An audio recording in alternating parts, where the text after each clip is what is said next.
Bismillahirrahmanirrahim. Assalamualaikum warahmatullahi wabarakatuh. Selamat pagi anak-anak. Alhamdulillah kita sudah masuk di semester 2 tahun pelajaran 2020-2021. Untuk bab yang pertama pada mata pelajaran matematika kelas 8 adalah tentang teorema Pythagoras. Ya, sebelum kita masuk ke materinya, silakan dipersiapkan dulu buku dan alat tulis, bisa ballpoint atau pensil, untuk mencatat hal-hal penting yang mungkin tidak ada di buku paket ataupun buku PDF. Silakan disiapkan.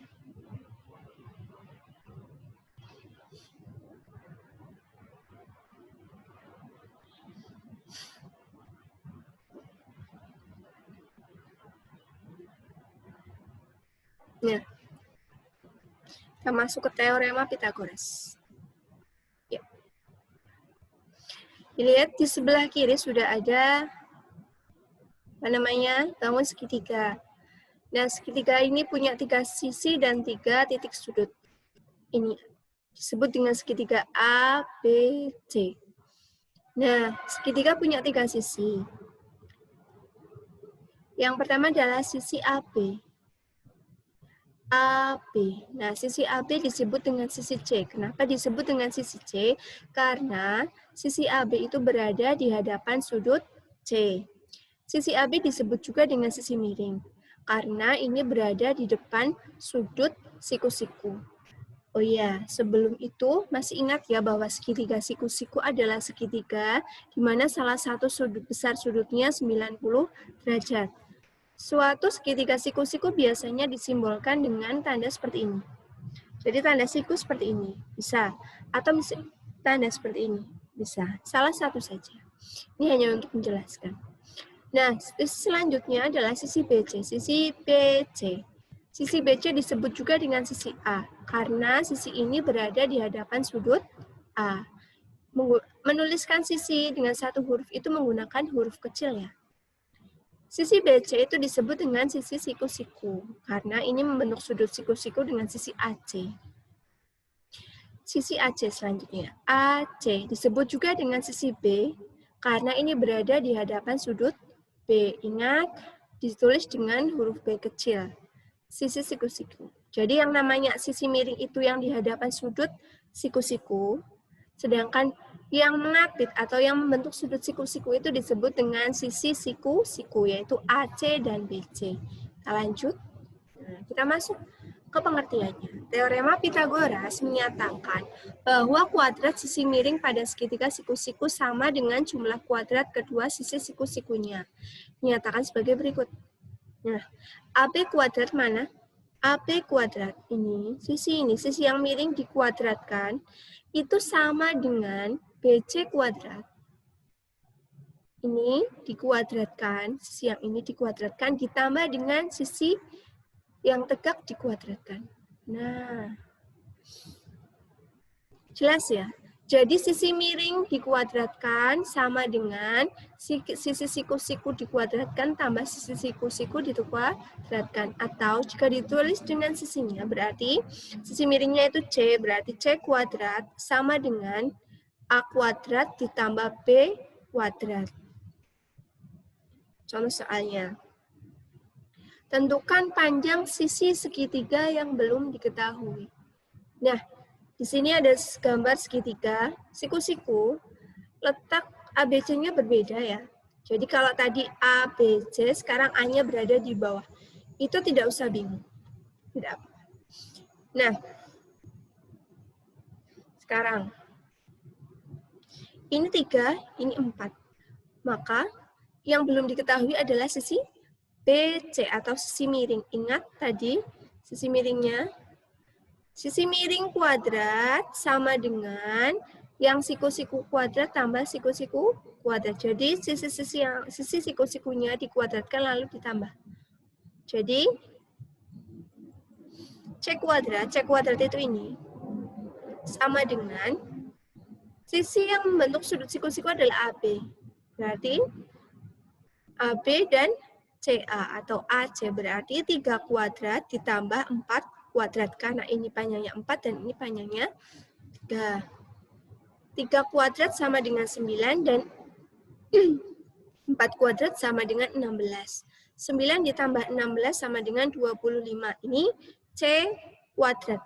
Ingat, ini masih C kuadrat. Untuk mencari panjang C berarti ini di akar.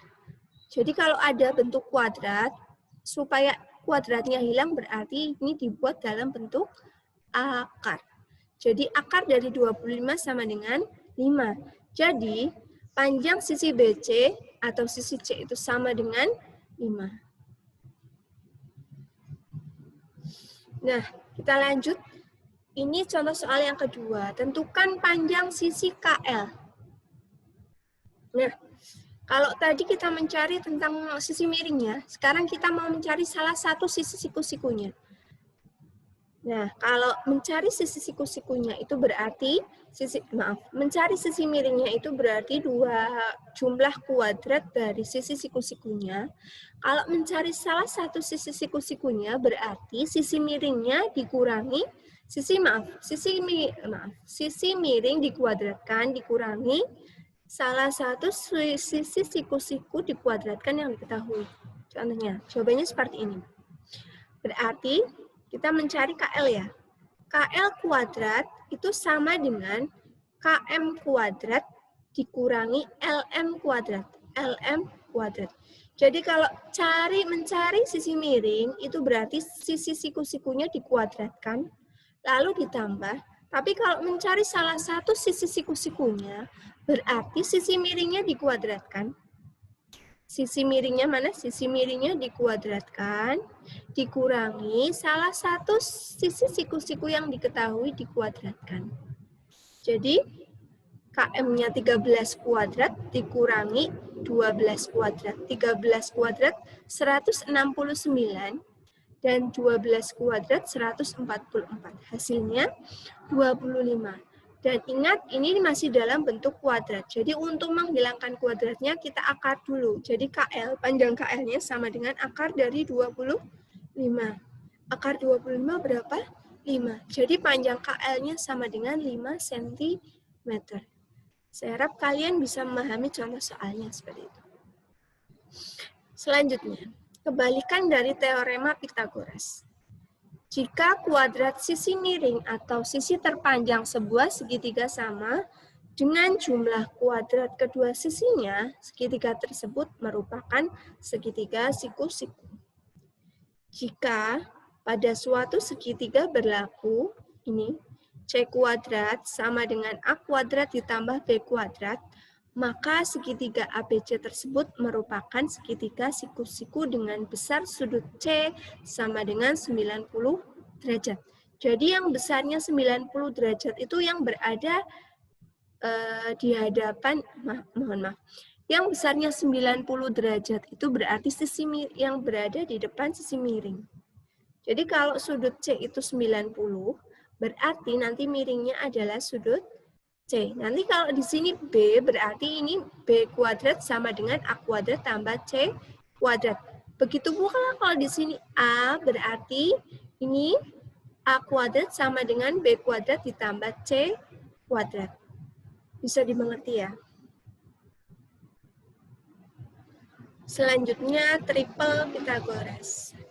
Triple Pythagoras, mohon maaf salah ketik, merupakan kelompok 3 bilangan asli yang memenuhi ketentuan, yaitu kuadrat bilangan terbesar itu sama dengan jumlah kuadrat 2 bilangan lainnya.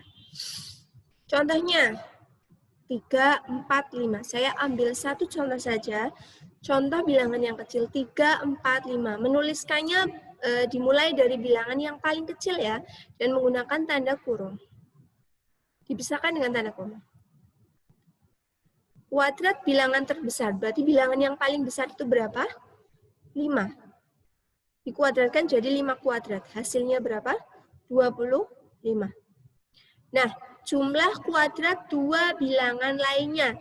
Jumlah kuadrat 2 bilangan lainnya. Tadi 5 sudah, berarti 2 bilangan lainnya adalah 3 dan 4. Maka 3 kuadrat ditambah 4 kuadrat itu sama dengan 3 kuadrat hasilnya 9 dan 4 kuadrat hasilnya 16. Maka 9 ditambah 16 hasilnya 25. Jadi, jika kuadrat bilangan terbesar ini sama dengan jumlah kuadrat dua bilangan lainnya, itu, lihat, oleh karena 5 kuadrat, berapa? 25 tadi ya, itu sama dengan 3 kuadrat ditambah 4 kuadrat, maka kelompok bilangan 3, 4, 5 termasuk dalam triple Pythagoras. Jadi kalau bilangan paling besar dikuadratkan, hasilnya sama dengan dua bilangan lainnya dikuadratkan dan ditambah, itu merupakan triple Pythagoras. Contoh lain triple Pythagoras adalah, saya tulis di sini ya. Ini kurang rapi, mohon maaf. Contoh lainnya, 6, 8, 10.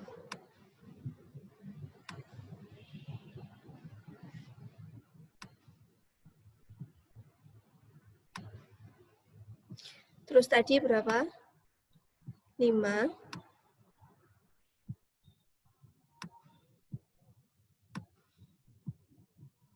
12,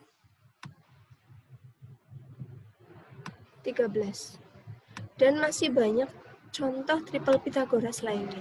Kalian bisa temui di buku, baik buku paket maupun buku PR, atau mungkin di sumber-sumber lain yang bisa kalian baca di internet mungkin, atau mungkin bisa buku lainnya bisa. Ya, lanjut. Nah, sekarang kita masuk ke jenis segitiga. Jenis segitiga berdasarkan hubungan panjang ketiga sisinya adalah sebagai berikut. Jika, dengarkan, jika C kuadrat sama dengan A kuadrat ditambah B kuadrat, itu, maka segitiga tersebut termasuk segitiga siku-siku. Ingat, kalau di sini sama dengan, tandanya sama dengan, berarti ini termasuk segitiga siku. Yang kedua, jika C kuadrat lebih dari A kuadrat tambah B kuadrat, maka segitiga tersebut merupakan segitiga tumpul. Jadi tumpul itu jika ini lebih besar dari jumlah dari kedua kuadrat bilangan lain. Yang ketiga, jika C kuadrat kurang dari A kuadrat ditambah B kuadrat, maka segitiga tersebut merupakan segitiga lancip. Jadi kalau tandanya sama dengan di sini, itu siku-siku.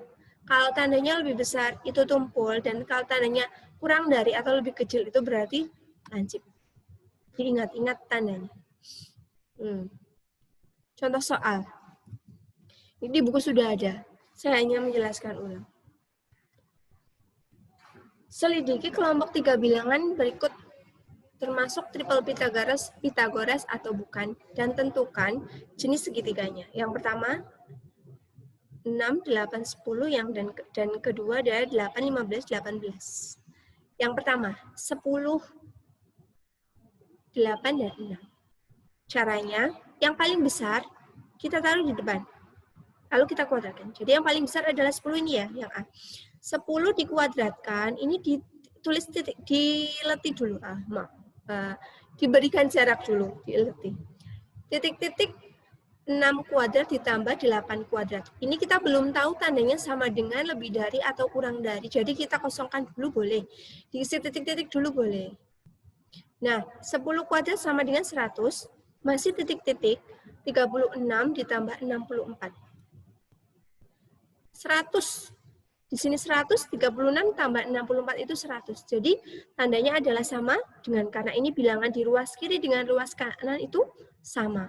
Karena ruas kiri dan ruas kanan sama, berarti ini termasuk triple Pythagoras. Dan termasuk segitiga siku-siku. Contoh yang B. Dilihat, bilangannya 8, 15, dan 18. Yang paling besar adalah 18. Kita kuadratkan yang paling besar di sebelah kiri. 18 dikuadratkan, titik-titik, 8 kuadrat ditambah 15 kuadrat. 18 kuadrat hasilnya 324, titik-titik atau masih dikosongi, 8 kuadrat hasilnya 64, dan 15 kuadrat hasilnya 225.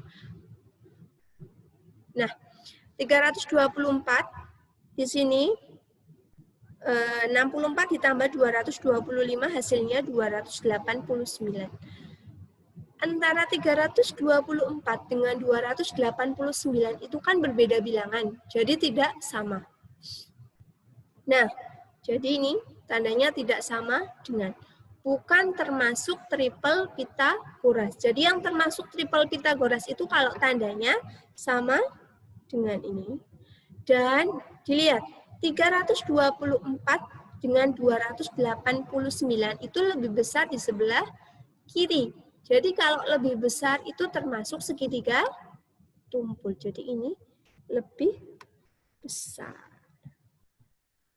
Begitu. Terima kasih. Materi untuk kali ini sampai di sini. Silakan kalian pelajari, boleh bertanya jika ada pertanyaan. Boleh di grup, boleh japri saya. Silakan dan kerjakan di buku PR uji kompetensi 1 nomor 1 sampai 15 pilihan gandanya saja gunakan cara dikerjakan di buku catatan dan dikumpulkan di meja saya. Terima kasih atas perhatiannya, mohon maaf kurang lebihnya. Jangan lupa untuk senantiasa menjaga kesehatan, selalu menerapkan protokol kesehatan dengan baik, bahwa kita itu punya andil besar dalam menjaga kesehatan bersama. Terima kasih atas perhatiannya. Mohon maaf kurang lebihnya. Jika ada tutur kata yang salah, saya mohon maaf. Wassalamualaikum warahmatullahi wabarakatuh.